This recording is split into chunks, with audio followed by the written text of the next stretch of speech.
Before this story begins, I want you to ask yourself one question. When was the last time someone truly saw you? Not your job title, not your bank account, not your skin color, you. If stories about humanity, justice, and second chances matter to you, stay with me, and don't forget to subscribe. Because this one stays with you. The city of Chicago never slept. Even at dawn, the streets hummed with ambition, exhaustion, and silent desperation. Glass towers reflected the early sun like monuments to success. Inside the tallest, one stood Richard Halloway. 62 years old. Net worth, $430 million. Self-made, respected, feared, and completely empty. Richard stood by the window of his penthouse office, staring down at the city he had conquered.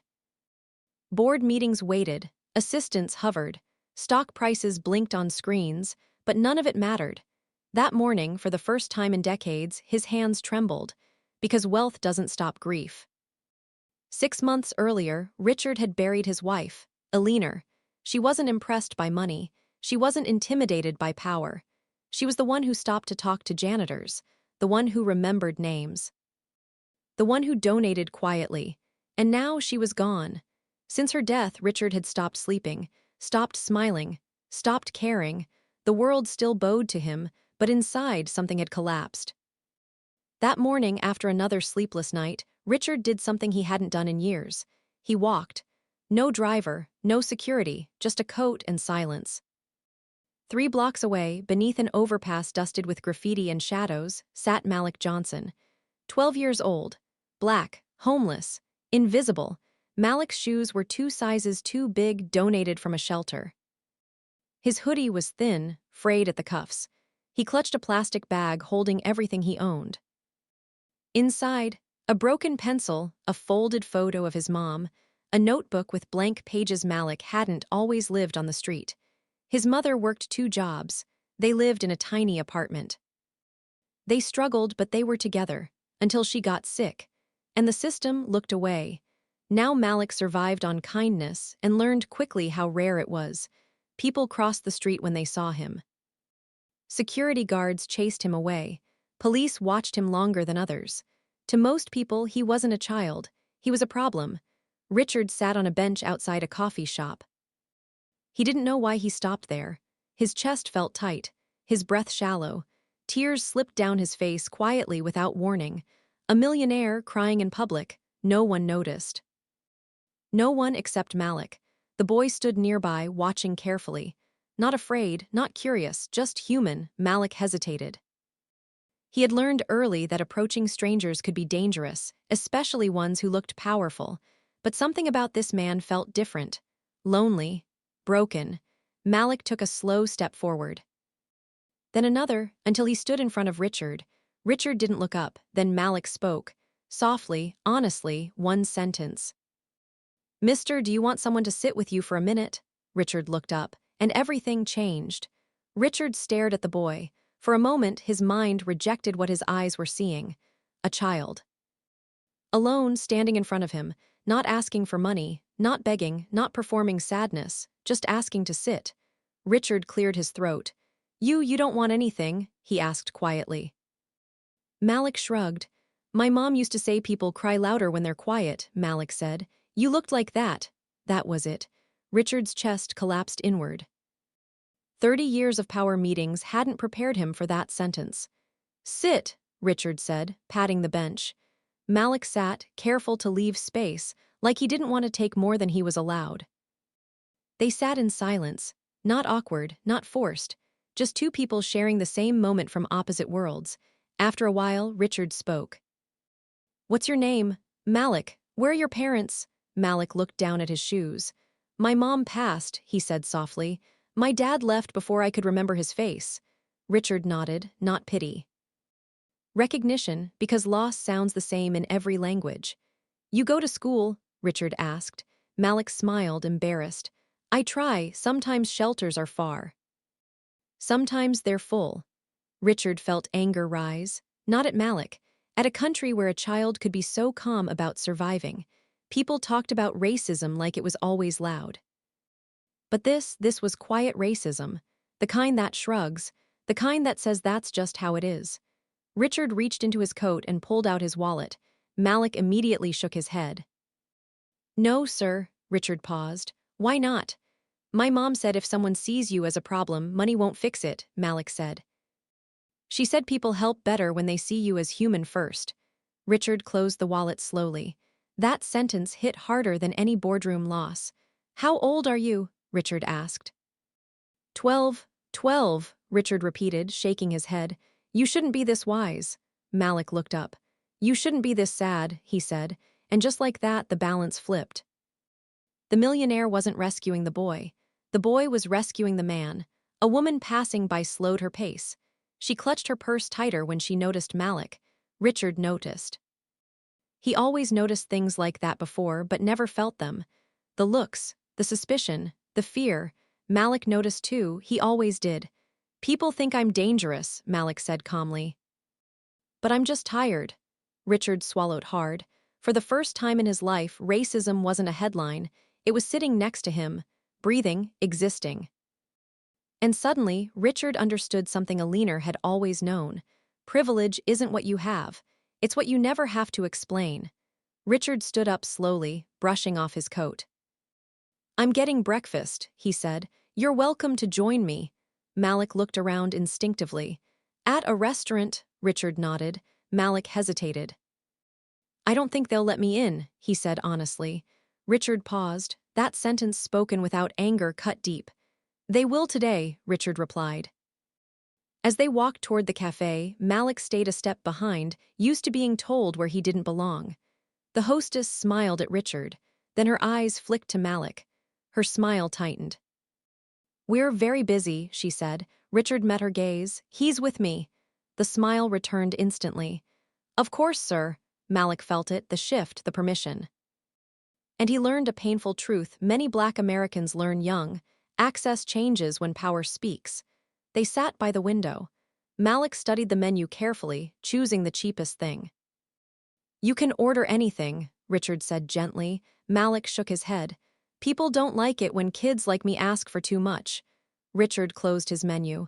That's not your burden, he said. But I understand why you think it is.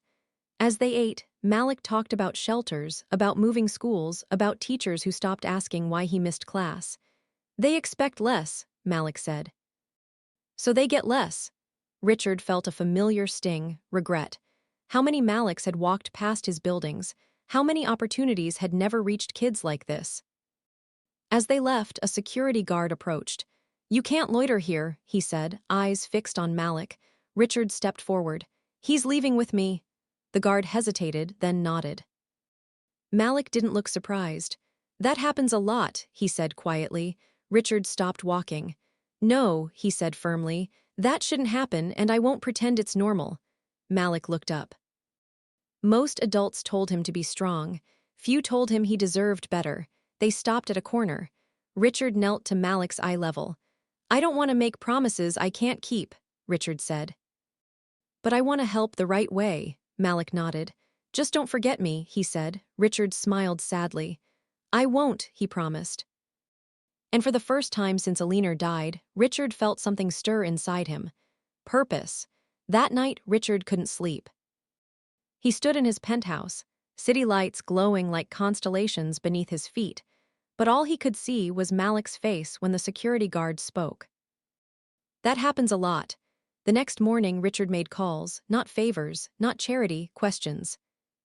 How many kids are denied housing based on behavior risk? Why are funding approvals slower in predominantly Black districts? How many shelters lost grants last year, and why? The answers were polite, careful, deflective. That's when Richard realized something uncomfortable. The system wasn't broken. It was working exactly as designed, and he had benefited from it. 3 days later, Malik sat in the intake office of a youth shelter. Again, the caseworker skimmed his file. Too many placements, she said. Too many incidents. Malik clenched his fists. They weren't incidents, he said quietly. They were people calling me names and me not staying quiet. The caseworker sighed. We need kids who can adapt. Malik stood up. I've been adapting my whole life, he said. When do adults adapt to me? Silence. For a moment, Malik thought he'd said too much. Then the door opened. Richard stepped in. Richard didn't raise his voice. He didn't threaten. He simply placed a folder on the desk. Inside were reports, funding audits, legal standards, and one letter. "I'm not here to intimidate," Richard said calmly. "I'm here to ensure fairness." The caseworker swallowed. "This child," Richard continued, "is not a problem, he's a mirror. And what you're seeing is your discomfort." Malik stared. No one had ever defended him like that. Not loudly, not violently, but firmly. Later, outside the shelter, Malik spoke. "I don't like needing help," he said. Richard nodded. "I don't like realizing how long I ignored people who needed it." They stood there, two lives separated by wealth, but connected by truth. Malik hesitated. Then he said it again, the sentence that started everything. "Can I hug you?" This time, Richard didn't cry. He hugged him back tight, human, unafraid of being seen. Because something had changed, not just Malik's future, Richard's responsibility. The article went live at 6:02 a.m. Local billionaire challenges youth shelter bias after defending homeless black teen. By 6:10 it was trending. By noon it was everywhere. Cable news, morning radio, Twitter threads. Comment sections on fire. Some praised Richard, others attacked him. Why didn't he help before? Another rich man playing savior. If that kid was black, this wouldn't be a story. Malik didn't read the comments. He sat on the edge of the shelter bed, staring at his hands. For the first time in his life, people were talking about him, not as a statistic, not as a problem, as a person, and that scared him. Richard lost contracts within a week. A board member resigned. A longtime donor sent an email. "This is too political." Richard stared at the screen. Political. A child asking for safety was political now. At a press conference, a reporter asked, "Why take this stand now?" Richard paused. Then he said something he'd never said publicly before. "Because a child had to ask me for a hug before I realized how cold I'd become." The room went silent. Malik watched from the shelter TV. He felt something unfamiliar. Pride. Not because a rich man spoke, but because someone finally listened. A school counselor invited Malik to speak at an assembly. He almost said no. Public speaking felt dangerous. But Richard didn't push. He just said, "If you don't want to, you don't have to." That mattered. Malik stood on the stage, hands shaking. He looked out at the students, then the teachers. Then the principal. "I'm not here because I'm special," Malik said.